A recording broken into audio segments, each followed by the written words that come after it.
Okay, so are you ready to dive into something a little unexpected today? Always. We're going to be talking about I Am Not Big Bird.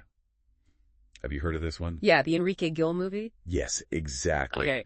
So Enrique Gil, this was like his big comeback. Yeah, after 3 years. After 3 years, yeah. And it's a sex comedy, and we are basing this deep dive on a review from MovieKaTicket. Oh, nice. It is, it's pretty interesting. I think people were expecting big things from this film, especially with that kind of premise, you know? Yeah, you've got like this big comeback, the sex comedy genre, which is, it's always kind of a fun thing to sort of like dive into. For sure. And, especially like with a unique premise, like this guy who's, heartbroken, goes to Thailand and gets mistaken for like a porn star named Big Bird. I mean, that in itself sounds hilarious. Sounds like it has potential, right? Yeah, yeah. So that's why I think a lot of people were surprised when the review kind of called it a bold misfire. Wow, a bold misfire. Yeah, what happened there? Well, it seems like, on paper, everything was there, everything was in place, but it seems like the execution might have been a little bit of a problem.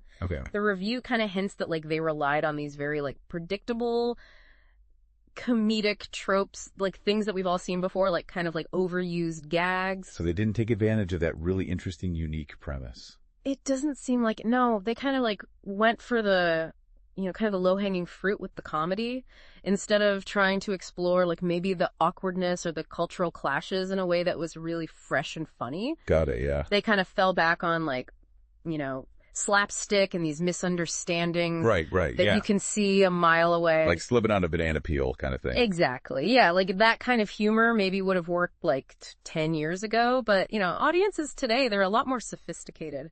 They want something smarter. Yeah, they want to be surprised. They want something clever. Okay, well, speaking of clever, let's talk about Enrique Gil for a minute. Did he manage to make this film work?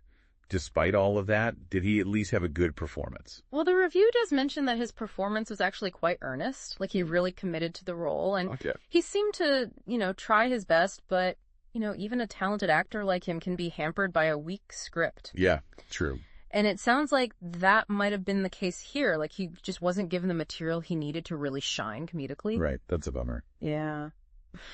Okay, so let's move on to the supporting cast. Okay. Because the review does mention a few scene stealers. Yeah. So they point out Pepe Herrera, Nico Natividad, and Reto Ollero. And, they brought a lot of energy and charm to the film. I can just imagine. Right. So maybe they were able to, create those moments of genuine humor that kind of elevated the film and kept it from being like a total flop. Yeah, like some improv, maybe some little, little bits that they threw in there. Exact. That made you laugh. Unscripted moments. Those are always the best. Yeah, so it sounds like the humor was kind of all over the place. Yeah. But that wasn't the only thing that was kind of inconsistent. Right. The review also praises the visuals of the film, but it also mentions chaotic pacing. That's an interesting contradiction, right? Yeah. So on the one hand, they're talking about this beautiful cinematography, like how they showcase Thailand's like stunning locations. Right, like Bangkok, all the beaches. Exactly. Yeah, you can really picture it, like the hustle and bustle of Bangkok and then those beautiful beaches in Pattaya.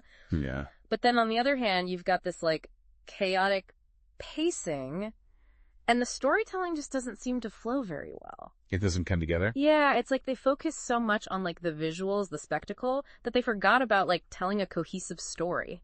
Right. It's almost like having a really gourmet, delicious meal, but it's served on like a wobbly table with mismatched dishes. I could see that, yeah. Like the presentation is just not doing the food any justice.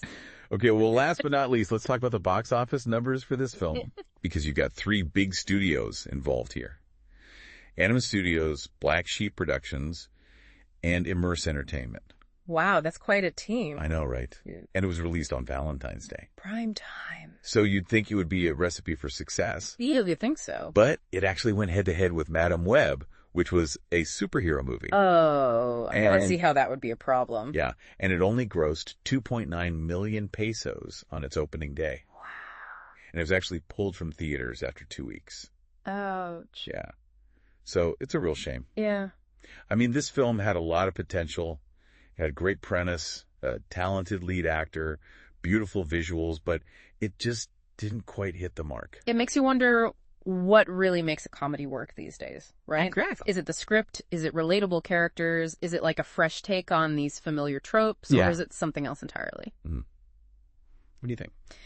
Well, I don't know, but I think it would be interesting to hear what other people think. Yeah. And you know what? You can actually head over to MovieKaTicket.com, Oh, good idea. read the full review for I'm Not Big Bird, and leave your own comments. Tell us what you would have done differently. Yeah, let us know. Would you have gone to see this movie based on, that initial premise that we talked about? Yeah. And let's keep this conversation going. Absolutely. So thanks for joining us for this deep dive, and we'll see you next time. See you later. Bye. Bye.